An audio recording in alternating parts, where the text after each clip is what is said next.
శ్రీరామనవమిని పురస్కరించుకొని నిజామాబాద్ నగరంలోని ఖిలా రఘునాథ ఆలయం, బడా రామ్ మందిర్, సుభాష్ నగర్ రామాలయాలు భక్తులతో కిటకిటలాడాయి.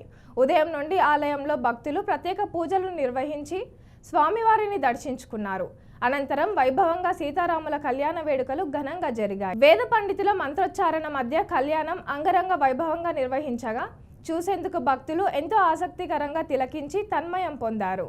సుభాష్ నగర్ రామాలయాన్ని బీజేపీ ఎంపీ అభ్యర్థి ధర్మపురి అరవింద్, అర్బన్ ఎమ్మెల్యే ధన్పాల్ సూర్యనారాయణ గుప్తా, జిల్లా జడ్జి సునీత దర్శించుకున్నారు.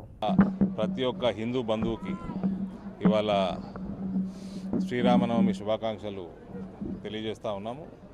శ్రీరాముల వారు 500 సంవత్సరాల తర్వాత స్వంత గూటికి చేరినాక మొట్టమొదటి శ్రీరామనవమి అతి ఘనంగా భారతదేశ వ్యాప్తంగా ఇవాళ జరుగుతూ ఉంది. సో మనస్ఫూర్తిగా అందరికీ శుభాకాంక్షలు తెలియజేస్తూ ఉన్నాను. మరోటి అందరూ కూడా రామరాజ్య స్థాపన కోసమే వేడుకోవాలని నేను కోరుకుంటా ఉన్నాను.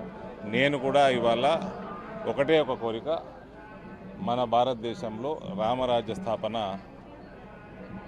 ఇంకా బలంగా జనవరి 22న మొదలైన రామరాజ్య స్థాపన ఇంకా బలంగా పెరగాలని వేడుకుంటా ఉన్నాను.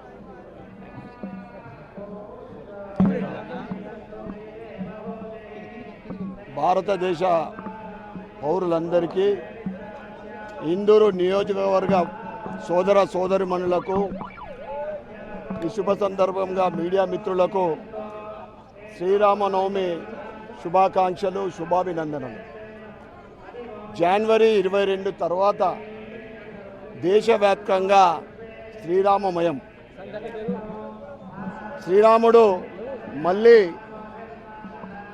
తన గూటికి వచ్చిన తర్వాత మొట్టమొదటి శ్రీరామనవమి దేశవ్యాప్తంగా ప్రతి సంవత్సరము ఘనంగా వేడుకలు జరుగుతూ ఉంటాయి. శ్రీరామనవమి ఈ సంవత్సరం అంతకన్నా ఎక్కువ రెట్టింపు ఉత్సాహంతో ప్రజలందరూ కూడా శ్రీరామనవమి ఉత్సవాల్లో పాల్గొంటూ ఉన్నారు.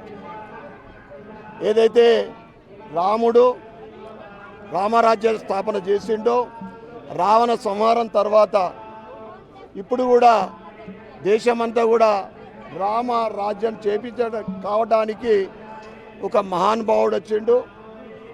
ఏదైతే కూటమి, రాక్షస కూటమి, దేశద్రోహులు దేశాన్ని విచ్ఛిన్నం చేయడానికి చేతులు కలిపిన ఈ కూటమిని సంహారం చేయడానికి ఒక మహానుభావుడు వచ్చిండు.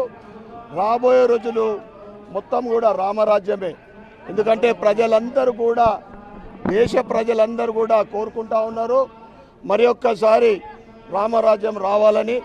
తప్పకుండా భవిష్యత్తు అంటే భారతదేశము ప్రపంచ దేశాలకు, పాశ్చాత్య సంస్కృతి సాంప్రదాయాలకు, మన ధర్మానికి ప్రపంచం అన్ని దేశాలకు కూడా ఒక ఆదర్శము.